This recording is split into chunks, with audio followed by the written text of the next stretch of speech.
जानवरों में गधा सबसे ज्यादा बुद्धिहीन समझा जाता है। हम जब किसी आदमी को पल्ले दर्जे का बेवकूफ कहना चाहते हैं तो उसे गधा कहते हैं। गधा सचमुच बेवकूफ है या उसके सीधेपन, उसकी निरापद सहिष्णुता ने उसे यह पदवी दे दी है, इसका निश्चय नहीं किया जा सकता। गाय सींग मारती है, ब्याई हुई गाय तो अनायास ही सिंगनी का रूप धारण कर लेती है। कुत्ता भी बहुत गरीब जानवर है, लेकिन कभी कभी उसे भी क्रोध आ ही जाता है। किंतु गधे को कभी क्रोध करते नहीं सुना, न देखा। जितना चाहे गरीब को मारो, चाहे जैसी खराब सड़ी हुई घास सामने डाल दो, उसके चेहरे पर कभी असंतोष की छाया भी न दिखाई देगी। वैशाख में चाहे एक आध बार कुलेल कर लेता हो, पर हमने तो उसे कभी खुश होते नहीं देखा। उसके चेहरे पर एक स्थायी विषाद स्थायी रूप से छाया रहता है।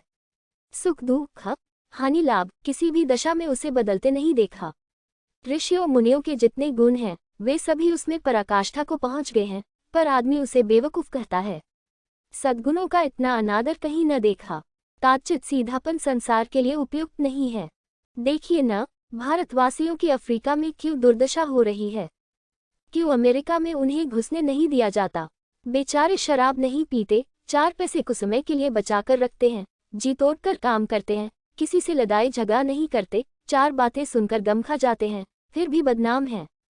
कहा जाता है वे जीवन के आदर्श को नीचा करते हैं। अगर वे भी ईंट का जवाब पत्थर से देना सीख जाते तो शायद सभ्य कहलाने लगते। जापान की मिसाल समाने है। एक ही विजय ने उसे संसार की सभ्य जातियों में गण्य बना दिया। लेकिन गधे का एक छोटा भाई और भी है जो उससे कम ही गधा है, और वह है बैल। जिस अर्थ में हम गधा का प्रयोग करते हैं, कुछ उसी से मिलते जुलते अर्थ में बछिया के ताव का भी प्रयोग करते हैं। कुछ लोग बैल को शायद बेवकूफों में सर्वश्रेष्ठ कहेंगे, मगर हमारा विचार ऐसा नहीं है।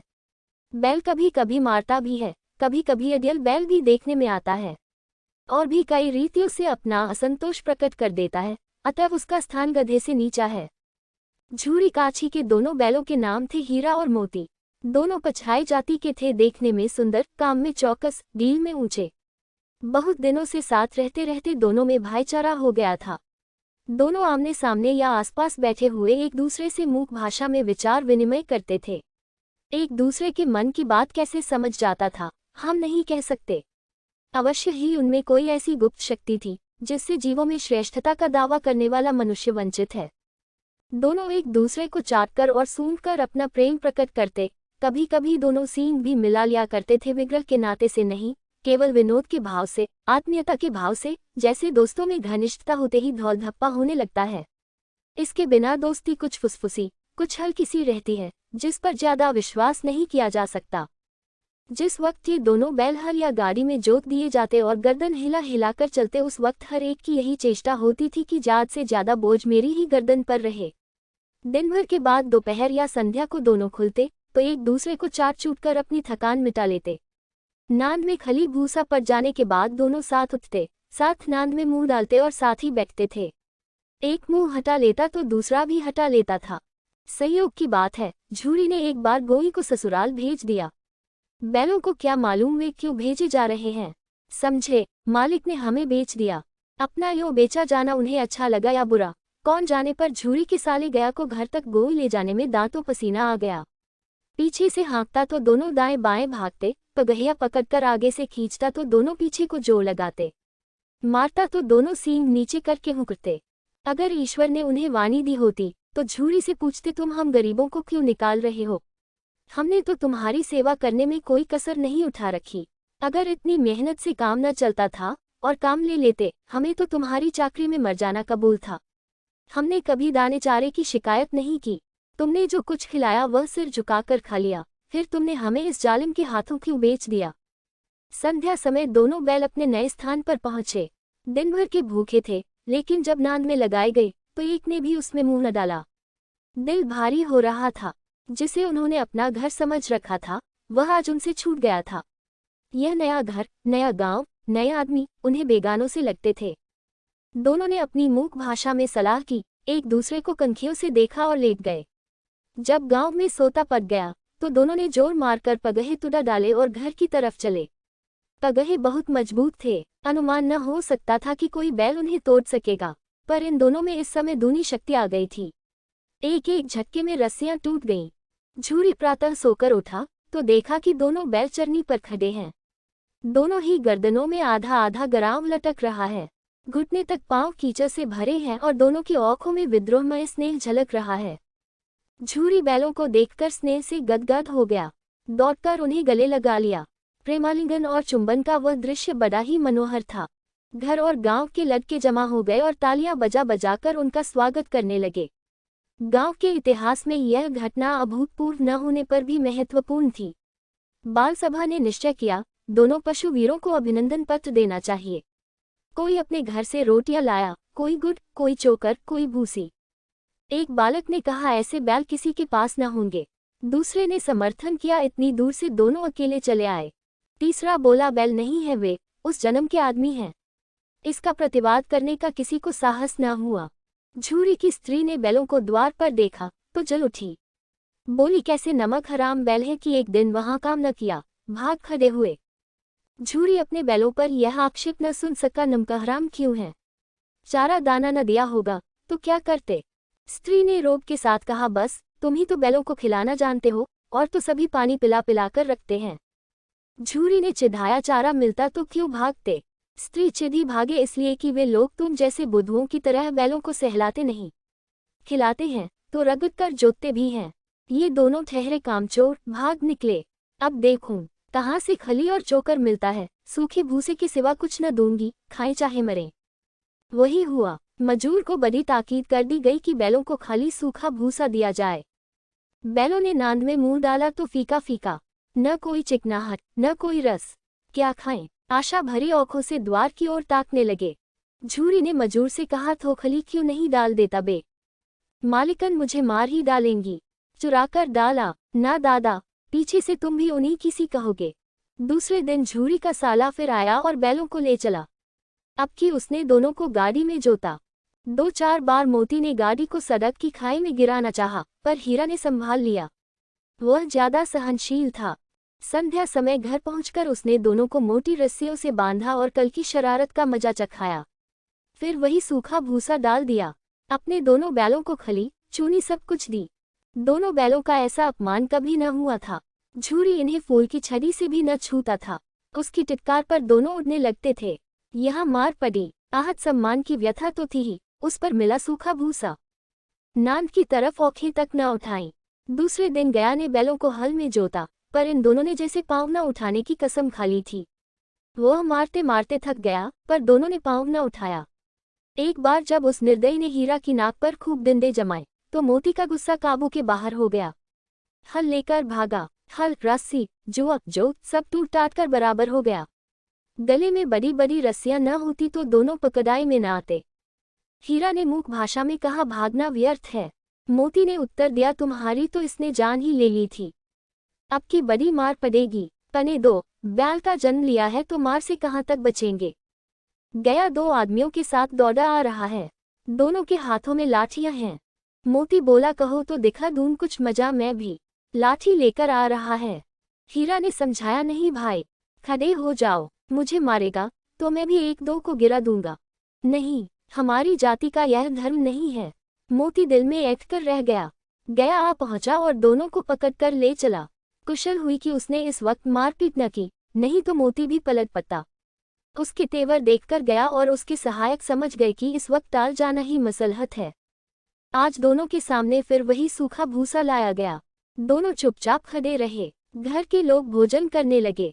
उस वक्त जो लड़की 2 रोटियां लिए निकली और दोनों के मुंह में देकर चली गई। उस एक रोटी से इनकी भूख तो क्या शांत होती, पर दोनों के हृदय को मानो भोजन मिल गया। यहाँ भी किसी सज्जन का बास है। लड़की भैरों की थी, उसकी माँ मर चुकी थी। सौतेली माँ मारती रहती थी, इसलिए इन बैलों से उसे एक प्रकार की आत्मीयता हो गई थी। दोनों दिन भर जोते जाते, डंडे खाते, अटते, शाम को थान पर बांध दिए जाते और रात को वही बालिका उन्हें 2 रोटियां खिला जाती।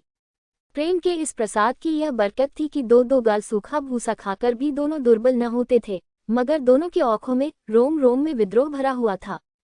एक दिन मोती ने मूक भाषा में कहा, अब तो नहीं सहा जाता हीरा, क्या करना चाहते हो? एक आध को सीगों पर उठाकर फेंक दूंगा, लेकिन जानते हो वह प्यारी लड़की जो हमें रोटियां खिलाती है, उसी की लड़की है जो इस घर का मालिक है। यह बेचारी अनाथ न हो जाएगी। तो मालकिन को न फेंक दूं, वही तो उस लड़की को मारती है। लेकिन औरत जात पर सींग चलाना मना है, यह भूले जाते हो। तुम तो किसी तरह निकलने ही नहीं देते। बताओ, तुड़ाकर भाग चलें? हाँ, यह मैं स्वीकार करता, लेकिन इतनी मोटी रस्सी टूटेगी कैसे? इसका उपाय है, पहले रस्सी को थोड़ा सा चबा लो, फिर एक झटके में जाती है। रात को जब बालिका रोटियां खिलाकर चली गई, दोनों रस्सियां चबाने लगे, पर मोटी रस्सी मुंह में न आती थी। बेचारे बार बार जोर लगाकर रह जाते थे। सहसा घर का द्वार खुला और वही बालिका निकली। दोनों सिर झुकाकर उसका हाथ चाटने लगे। दोनों की पूंछें खड़ी हो गईं। उसने उनके माथे सहलाए और बोली, खोले देती हूँ, चुपके से भाग जाओ, नहीं तो यहाँ लोग मार डालेंगे। आज घर में सलाह हो रही है कि इनकी नाकों में नाक डाल दी जाए। उसने गराव खोल दिया, पर दोनों चुपचाप खड़े रहे। मोती ने अपनी भाषा में पूछा, अब चलते क्यों नहीं? हीरा ने कहा, चले तो, लेकिन कल इस अनाथ पर आफत आएगी, सब इसी पर संदेह करेंगे। सहसा बालिका चिल्लाई, दोनों फूफा वाले बैल भागे जा रहे हैं। ओ दादा, दोनों बैल भागे जा रहे हैं, जल्दी दौड़ो। गया हड़बड़ाकर भीतर से निकला और बैलों को पकड़ने चला। वे दोनों भागे। गया ने पीछा किया और भी तेज हुए। गया ने शोर मचाया, फिर गांव के कुछ आदमियों को भी साथ लेने के लिए लौटा। दोनों मित्रों को भागने का मौका मिल गया। सीधे दौड़ते चले गए, यहाँ तक कि मार्ग का ज्ञान न रहा। जिस परिचित मार्ग से आए थे, उसका यहाँ पता न था। नए नए गांव मिलने लगे। तब दोनों एक खेत के किनारे खड़े होकर सोचने लगे, अब क्या करना चाहिए। हीरा ने कहा, मालूम होता है राह भूल गए। तुम भी बेतहाशा भागे, वहीं उसे मार गिराना था। उसे मार गिराते तो दुनिया क्या कहती। वो अपना धर्म छोड़ दे, लेकिन हम अपना धर्म क्यों छोड़ें। दोनों भूख से व्याकुल हो रहे थे। खेत में मटर खड़ी थी, चरने लगे। रह रहकर आहट ले लेते थे, कोई आता तो नहीं है। जब पेट भर गया, दोनों ने आज़ादी का अनुभव किया तो मस्त होकर उछलने कूदने लगे। पहले दोनों ने डकार ली, फिर सींग मिलाए और एक दूसरे को ठेलने लगे। मोती ने हीरा को कई कदम हटा दिया, यहाँ तक कि वह खाई में गिर गया। तब उसे भी क्रोध आया, संभल कर उठा और फिर मोती से भिड़ गया। मोती ने देखा खेल में झगड़ा हुआ चाहता है, तो किनारे हट गया। अरे यह क्या, कोई सांड दौड़ता चला आ रहा है। हाँ, सांड ही है। वह सामने आ पहुंचा। दोनों मित्र बगले झांक रहे हैं। सांड पूरा हाथी है, उससे भिड़ना जान से हाथ धोना है, लेकिन न भिड़ने पर भी जान बचती नहीं नजर आती। इन्हीं की तरफ आ भी रहा है। कितनी भयंकर सूरत है। मोती ने मूक भाषा में कहा, बुरे फंसे, जान बचेगी, कोई उपाय सोचो। हीरा ने चिंतित स्वर में कहा, अपने घमंड से फूला हुआ है, आरजू विनती न सुनेगा। भाग क्यों न चलें? भागना कायरता है तो फिर यही मरो। बंदा तो 9-2-11 होता है, और जो 2 आए तो फिर कोई उपाय सोचो जल्द। उपाय यही है कि उस पर दोनों जने एक साथ चोट करें। मैं आगे से रगेदता हूँ, तुम पीछे से रगेदो, दोहरी मार पड़ेगी तो भाग खड़ा होगा। मेरी ओर झपटे, तुम बगल से उसके पेट में सींग घुसक देना। जान जोखिम है, पर दूसरा उपाय नहीं है। दोनों मित्र जान हथेलियों पर लेकर लपके। सांड को भी संगठित शत्रुओं से लड़ने का तजर्बा न था। वह तो एक शत्रु से मल्लयुद्ध करने का आदी था। जो ही हीरा पर झपटा, मोती ने पीछे से दौड़ाया। सांड उसकी तरफ मुड़ा तो हीरा ने रगेड़ा। सांड चाहता था कि एक एक करके दोनों को गिरा ले, पर ये दोनों भी उस्ताद थे, उसे वह अवसर न देते थे। एक बार सांड झल्लाकर हीरा का अंत कर देने के लिए चला कि मोती ने बगल से आकर पेट में सींग भोंक दी। सांड क्रोध में आकर पीछे फिरा तो हीरा ने दूसरे पहलू में सींग भोंक दिया। आखिर बेचारा जख्मी होकर भागा और दोनों मित्रों ने दूर तक उसका पीछा किया, यहाँ तक कि सांड बेदम होकर गिर पड़ा। तब दोनों ने उसे छोड़ दिया। दोनों मित्र विजय के नशे में झूमते चले जाते थे। मोती ने अपनी सांकेतिक भाषा में कहा, मेरा तो जी चाहता था कि बच्चा को मार ही डालूं। हीरा ने तिरस्कार किया, गिरे हुए बैरी पर सींग न चलाना चाहिए, यह सब ढोंग है। बैरी को ऐसा मारना चाहिए कि फिर न उठे। अब घर कैसे पहुंचेंगे वह सोचो, पहले कुछ खा लें तो सोचें। सामने मटर का खेत था ही। मोती उसमें घुस गया। हीरा मान करता रहा, पर उसने एक न सुनी। अभी 2-4 ग्रास खाए थे कि 2 आदमी लाठियां लिए दौड़ पड़े और दोनों मित्रों को घेर लिया। हीरा तो मेट पर था, निकल गया। मोती सींचे हुए खेत में था, उसके खुर कीचड़ में धंसने लगे, न भाग सका, पकड़ लिया। हीरा ने देखा संगी संकट में है तो लौट पड़ा, फंसेंगे तो दोनों फंसेंगे। रखवालों ने उसे भी पकड़ लिया, प्रातःकाल दोनों मित्र कांजी हाउस में बंद कर दिए गए। दोनों मित्रों को जीवन में पहली बार ऐसा साबिका पड़ा कि सारा दिन बीत गया और खाने को एक तिनका भी न मिला। समझ ही में न आता था, यह कैसा स्वामी है। इससे तो गया फिर भी अच्छा था। यहाँ कई भैंसें थीं, कई बकरियां, कई घोड़े, कई गधे, पर किसी के सामने चारा न था। सब जमीन पर मुर्दों की तरह पड़े थे। कई तो इतने कमजोर हो गए थे कि खड़े भी नहीं हो सकते थे। सारा दिन दोनों मित्र फाटक की ओर टकटकी लगाए ताकते रहे, पर कोई चारा लेकर आता न दिखाई दिया। तब दोनों ने दीवार की नमकीन मिट्टी चाटनी शुरू की, पर इससे क्या तृप्ति होती। रात को भी जब कुछ भोजन न मिला तो हीरा के दिल में विद्रोह की ज्वाला दहक उठी। मोती से बोला, अब तो नहीं रहा जाता मोती। मोती ने सिर लटकाए हुए जवाब दिया, मुझे तो मालूम होता है प्राण निकल रहे हैं। इतनी जल्द हिम्मत न हारो भाई, यहाँ से भागने का कोई उपाय निकालना चाहिए। आओ दीवार तोड़ डालें। मुझसे तो अब कुछ नहीं होगा। बस इसी बूते पर अकते थे। सारी अक्ल निकल गई। बाड़े की दीवार कच्ची थी। हीरा मजबूत तो था ही, अपने नुकीले सींग दीवार में गदा दिए और जोर मारा तो मिट्टी का एक चिप्पड़ निकल आया। फिर तो उसका साहस बढ़ा। इसने दौड़ दौड़ कर दीवार पर चोटे की और हर चोट में थोड़ी थोड़ी मिट्टी गिराने लगा। उसी समय कांजी हाउस का चौकीदार लालटेन लेकर जानवरों की हाजिरी लेने निकला। हीरा का उजापन देखकर उसने उसे कई डंडे रसीद किए और मुंह रस्सी से बांध दिया। मोती ने पड़े पड़े कहा, आखिर मार खाए, क्या मिला? अपने बूते भर जोर तो मार दिया। ऐसा जोर मारना किस काम का कि और बंधन में पड़ गए। जोर तो मारता ही जाऊंगा, चाहे कितने ही बंधन पड़ते जाएं। जान से हाथ धोना पड़ेगा, कुछ परवाह नहीं, यूं भी मरना ही है। सोचो, दीवार खुद जाती तो कितनी जानें बच जाती। इतने भाई यहाँ बंद हैं, किसी के देह में जान नहीं है। 2-4 दिन और यही हाल रहा तो सब मर जाएंगे। हाँ, यह बात तो है। अच्छा, तो ला, फिर मैं भी जोर लगाता हूँ।